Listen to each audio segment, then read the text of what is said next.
Yep, I was fired on my day off.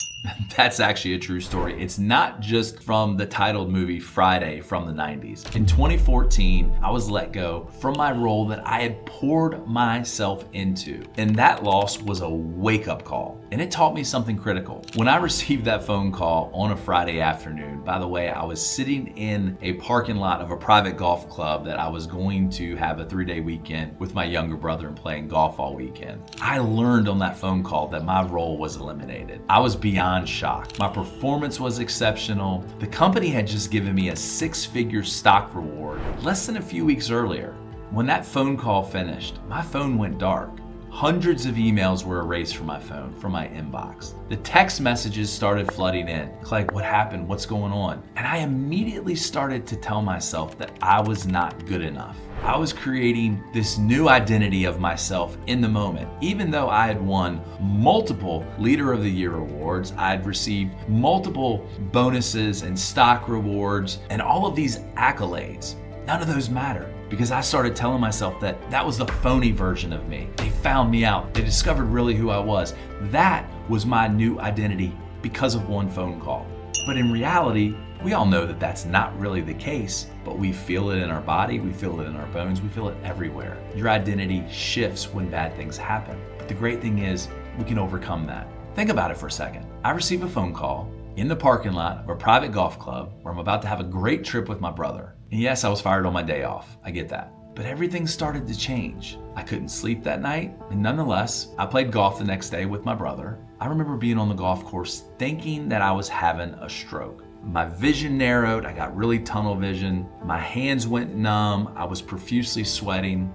I was having only the second migraine that I'd ever had in my life. I was absolutely miserable. I thought that I was having a heart attack, but my brother wouldn't take me to the ER. He said that I was in the process of having a panic attack. I'd never had a panic attack. So just because in 24 hours, from going from a senior leader, a senior vice president, with tons of accolades, tons of rewards, all these great things that had happened to me the previous 7 and 8 years inside of this organization, it only took 24 hours for that to change. That's how powerful your identity and self-limiting beliefs can be. And in hindsight, it's easy to say that I was certainly changing the narrative inside of my own head, but I did it without even knowing it. At the time, I didn't have any real-world experience about identity. And honestly, I didn't have any worries. I was a constant saver. I was an avid saver. So financially, it wasn't going to be an impact for a very long time. So what was I really worried about? I mean, even within hours of that news of me being terminated, it spread across the industry.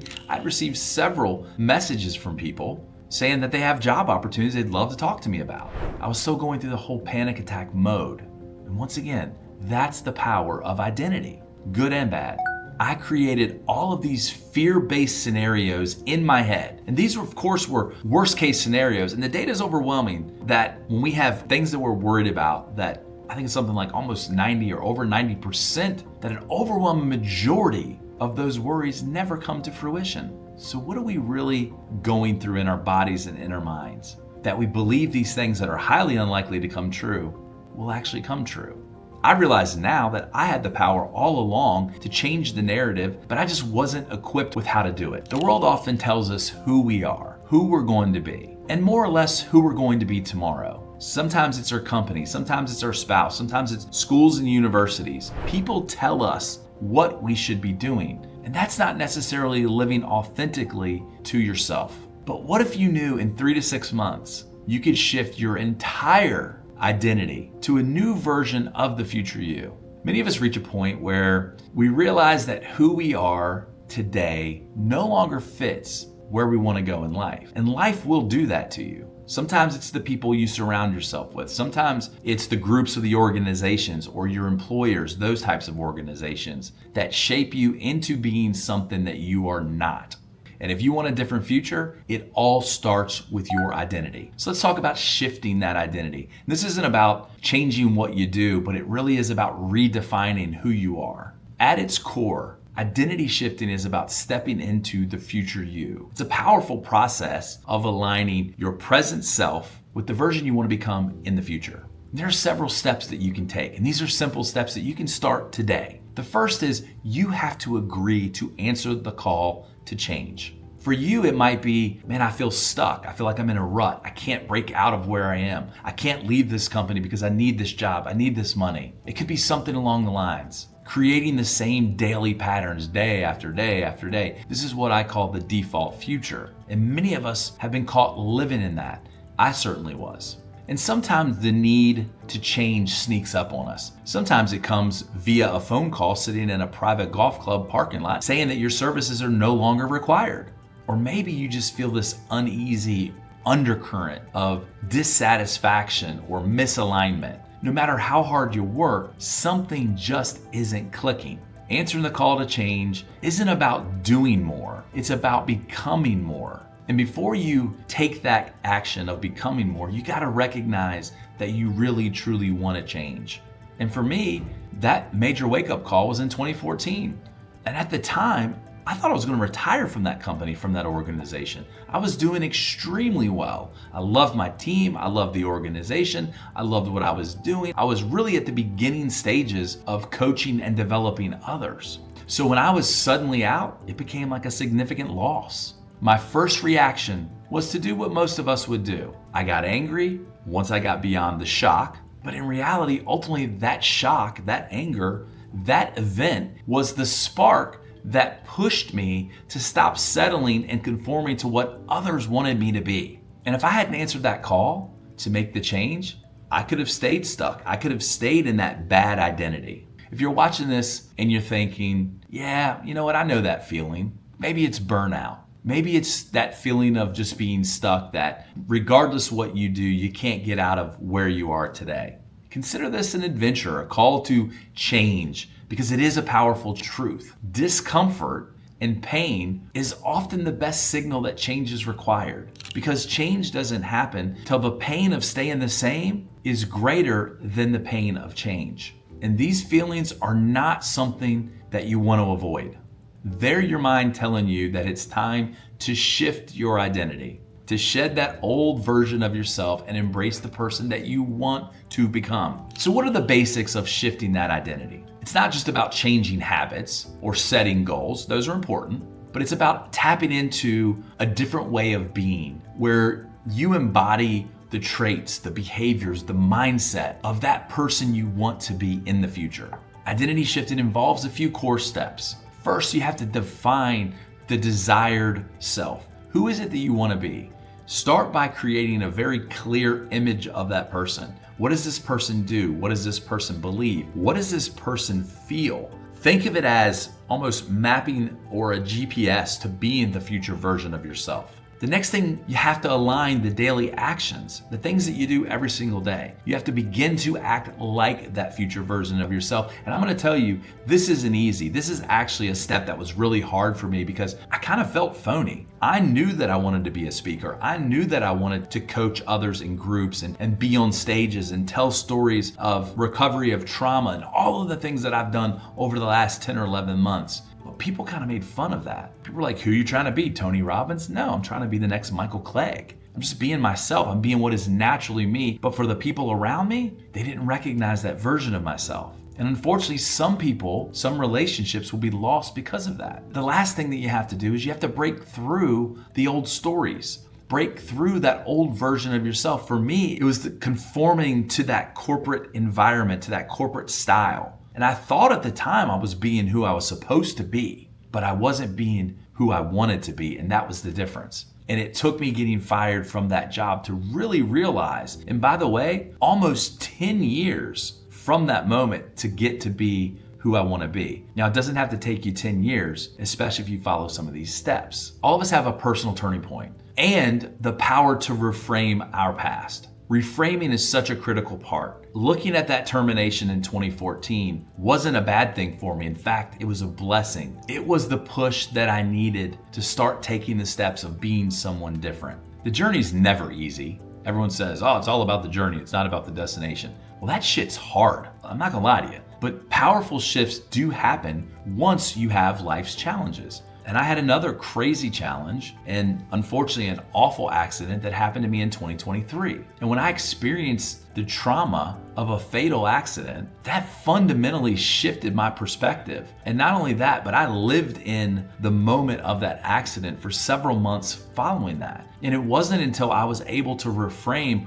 why did that accident happen to me, to that accident actually happened for me. That was the moment that things really started to change for me. And I'm not saying that because someone had to lose their life for me to have a better one. No, not at all. I can't change the actual event itself. The event happened. I don't control those things. But what I controlled was the meaning of that event, and really culminating everything that's happened since 2014 through 2024 has happened to me because I started recognizing, how did all of those negative events or all of those obstacles, all of those things that I had to overcome, how did they happen for me? What is the meaning? What reason did those things happen to help me become the future version of myself? And reframing is a practice like anything else. You take a painful experience and you use them as fuel. You move from being at the mercy of your past to seeing it as something that you can learn from. Lessons are repeated until they're actually learned.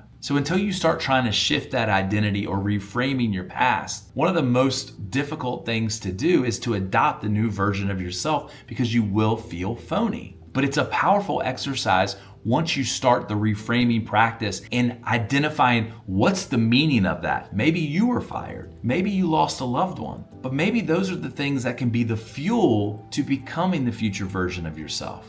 And when you're able to see that and do that, that is really truly when the magic starts to happen. So how do we dive into what they call shadow work to overcome those internal roadblocks that we build in our own minds? Because our fears, our limiting beliefs, the lies that we tell ourselves, those things are hidden inside of the shadows of our brain. The things that we feel when we get that icky feeling or that sensation that we're not doing the things we're supposed to be doing, could be guilt, could be shame, any of those emotions, those are the things that are hidden in the shadows. The things that you don't want the people you care about the most to know about you. That's what's called shadow work, is identifying how to bring those things to light for your benefit.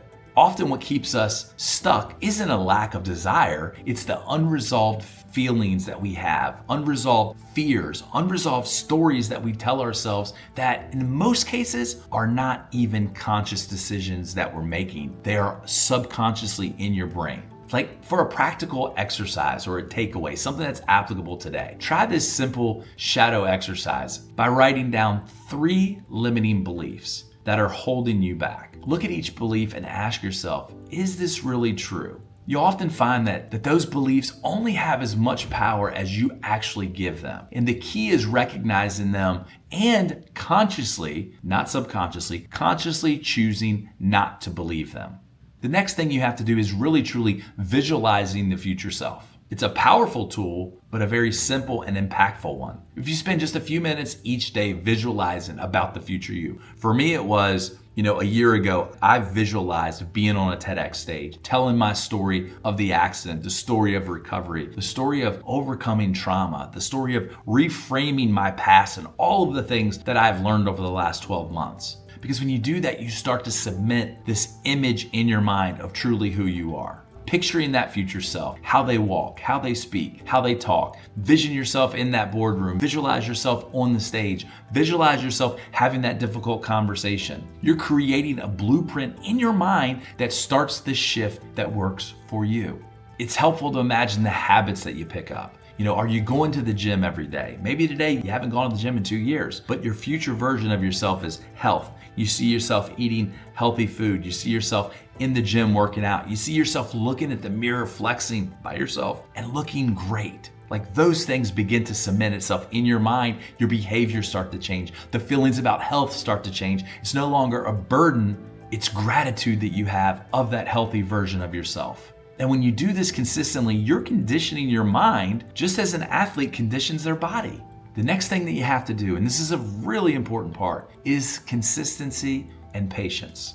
Change is not going to happen overnight. I've had massive change over the last 12 months, and it's not until I write down the progress that I'm making till I truly get to see actually how much progress I've really made. Some of that has come through consistency, and I've had moments where I was very inconsistent, and then I took a step back. I started journaling again, and I go, holy crap, these are things that I wasn't doing, and it was consistency that I was lacking. You're gonna go through seasons inside of this journey of growth where you just don't feel like doing anything. Give yourself grace, have patience. It's okay. You will be back. Because you're gonna hit roadblocks, you're gonna hit doubts, you're gonna have slip-ups. I started this 66 days of cold plunging, and I think I got to day 13 or day 14, and it really started to get a little bit colder this time of the year, and I didn't do it. And then I didn't do it the next day and the next day. Then I got sick and I didn't do it for 2 weeks. Guess what? I just started all over 13 days ago, and now this morning I was on my 13th day of cold plunging again. I gave myself grace because it is part of the journey. Because it's not about perfection, it's about progress. Because the process of shifting your identity and creating this future version of yourself is really transformative. And the best part about it is that it's accessible to anyone willing to put in the effort. And in just a few months, you're gonna look back and you're barely gonna recognize who you are. You're not gonna recognize the person that you once were. You're gonna use the data and the information and the lessons you've learned from that person that you once were, but that's no longer who you're gonna be, and you have the power to do that yourself. So if you're ready to answer the call, redefining your story, and start building the future you, just start today.